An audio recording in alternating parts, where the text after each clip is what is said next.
This is Optimal Living Daily, episode 2637, 7 Steps to Learn and Master Anything as Quickly as Possible, Part 2, by James Altucher of jamesaltucher.com. And I'm Justin Malik. Welcome to OLD, where I read articles to you with permission from the authors, but today being a continuation from yesterday. So I'd recommend listening to yesterday's episode first. That's episode 2636. But if you're all caught up, let's get right to Part 2 and continue optimizing your life.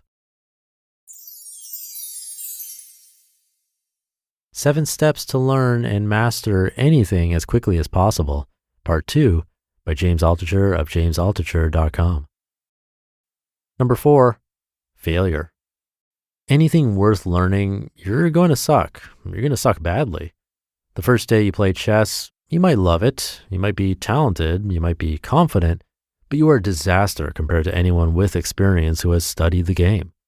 Same goes for business, for investing, for writing, for acting, for art, for creativity, for everything worth learning. And failure is painful. Nobody wants to lose money in poker or in investing. Nobody wants to spend months or years writing a book nobody reads. But if you love something and you want to get to your peak potential, your heart is going to break when you inevitably fail. And you will fail big and horrible, and it'll be like your brain and heart are torn in half. But that's the good news, because now you're qualified to study the failure. You can go to a plus in your equals and look at where you went wrong. You can't learn as much from succeeding because it's harder to pinpoint where mistakes are, and it means you're not taking enough chances. Ray Dalio, the largest hedge fund manager ever, told me on my podcast, pain plus reflection equals progress. Pain is a must. With stand-up comedy, I always say yes to a challenge. Do comedy on a subway car? Yes. Do comedy on a Monday night in a blizzard with the entire audience from Norway? Yes. Go on stage with 102 fever and my voice completely shot? Yes. Then videotape. Then go over quarter second by quarter second. I was speaking to one of the best comedians in the world a few weeks ago.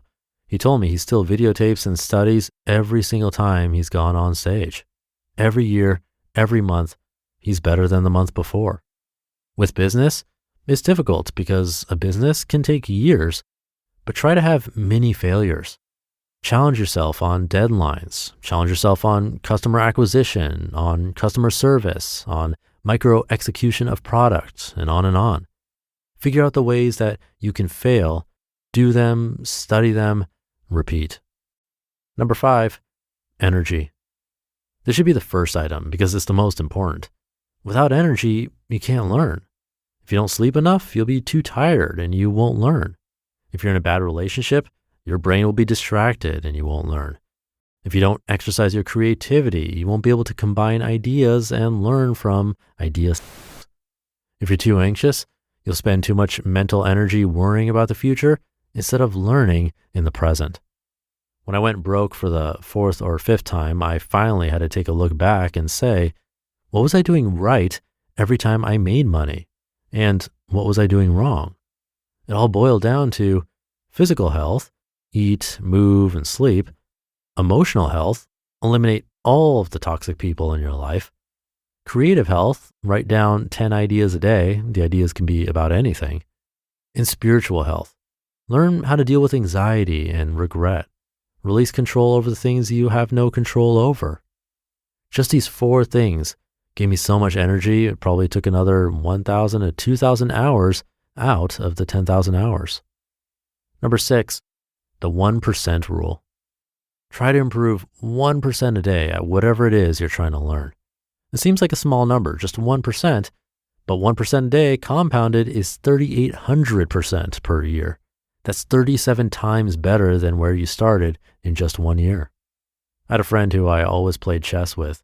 He played chess all day, every day, but he never read a book on chess or studied with anyone. He just played the same moves and made the same mistakes game after game. I asked him why he didn't take the basic steps to improve. All you have to do is take basic steps each day to improve as small as 1%. He said, I just like to play, which is fine, but he never got better. Chess is more enjoyable, everything is much more enjoyable, when you get better and when you learn and can appreciate the subtleties and the nuances. Everything is an art form. The greatest artists have a vocabulary of hundreds of thousands of patterns in their chosen field. Speaking that vocabulary is pleasurable because you can enjoy the art form more, you can succeed more easily, you get acclamation for your success, you make friends with others who are also successful because you speak their language, but it requires every day learning new words in your art form. Studying how Warren Buffett invests, or how Bobby Fischer plays the King's Indian, or how Richard Pryor brought his authentic voice into his comedy, or how Richard Branson can build and manage 400 businesses, or challenging yourself to fail a little bit each day to expand your comfort zone. 1% a day equals 3,800% a year. And number 7, do it. You can't get better at chess just by reading about it. You have to play. Then you have to play in high-stress situations like a tournament. You can't get to be the best at business just by reading about Richard Branson. You have to start a business or work for a startup or even work for a big business and notice their small successes and failures. You can't get to be great at comedy by watching videos. You have to go on stage every day. Every day. You just listened to part 2 of the post titled 7 Steps to Learn and Master Anything as Quickly as Possible by James Altucher of jamesaltucher.com. Thank you again to James. Something he mentioned yesterday actually was a tip that he said is responsible for like 40% of that quote unquote 10,000 hours that we need to master something.